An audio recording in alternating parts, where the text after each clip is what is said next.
Erin Gruwell is a teacher, education activist, and the manager of the Freedom Riders Foundation.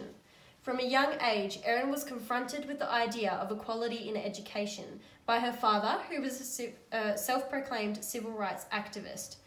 From the inspiration found within her home, Erin went on to complete her master's degree in education at California State University, and by 1994, she fell into her first career at Woodrow Wilson High School, Long Beach, California, as a freshman English teacher. Knowing she had been assigned low-performing students, she was overwhelmed with the realization that the students had been labelled unteachable, all of which were involved with drugs, violence, or gang activity, each tangled up in their own undeclared racial war. At the age of 23, she was assigned 150 at-risk students, a classroom filled with Latinos, Asians, African Americans, and one Caucasian male, all of which only had three things in common. They hated school, they hated their teacher, and they hated each other. Just as she was ready to give up with the exhaustion from the abuse, a racist drawing of a fellow classmate with exaggerated facial features had made its way around the classroom, reminding her of the parallel issues of World War II, where the Nazis would draw pictures of the Jewish with rat-like features. She went on to explain how such racial stereotyping led to the Holocaust and the death of millions of innocent people. None of her students had heard of the tragic historic event, nor had they studied it prior. With the realisation that ordinary lesson planning would not work for Room 203, Erin created a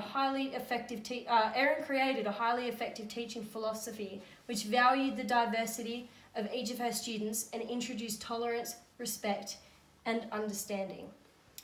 Erin incorporated history and journalism into her curriculum, beginning with the stories of Anne Frank and Zlata's diary, who were living in fear surrounded by violence, hate, and war, much like the students in Erin's English class. Giving them each their own diary, she encouraged them to write daily, expressing themselves through pen and paper, and it became a way to portray emotion rather than through an act of violence. Incorporating technology and famous rap artists into her lessons was another way in which Erin got her students focused and inquisitive about learning. Reenacting their personal journal entries as a class both built relationships within the classroom and honoured each individual's experiences. This also allowed for her students to realise that they have many similarities despite the racial gap.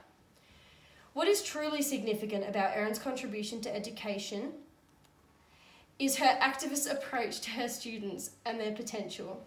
On the side of her full-time teaching career, she took upon 2 more jobs to be able to afford books, field trips, and incursions with Holocaust survivors and journalists that the students really did look up to as their heroes.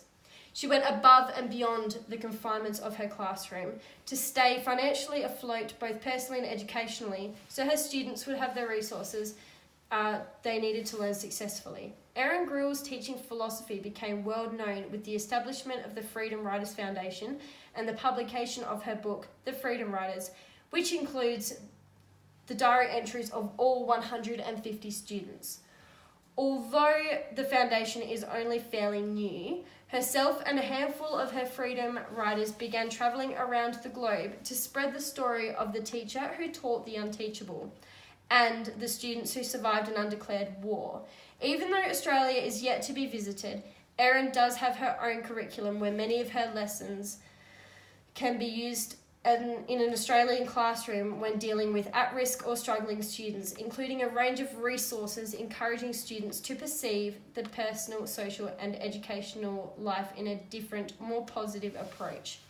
This can be found on the Freedom Riders Foundation homepage. To conclude the presentation, on a personal level, her significance to me comes on many levels. She is my inspiration. The way in which she successfully transforms her classroom into a safe haven, a home for many and a positive learning environment despite the cultural racial gap she was faced with as a first-year graduate is mesmerising. She positively influenced the personal and academic lives of her class that every other educator previously had written off, giving them the love and attention they lacked in their home lives and proving to them that their lives were worthy inspired me to become a teacher before I even applied for university. She'd become a worldwide award-winning role model for educators and students across the board. I hope the story of Erin Gruwell and the Freedom Riders has become an inspiration to you as much as it has for me. Thank you for listening.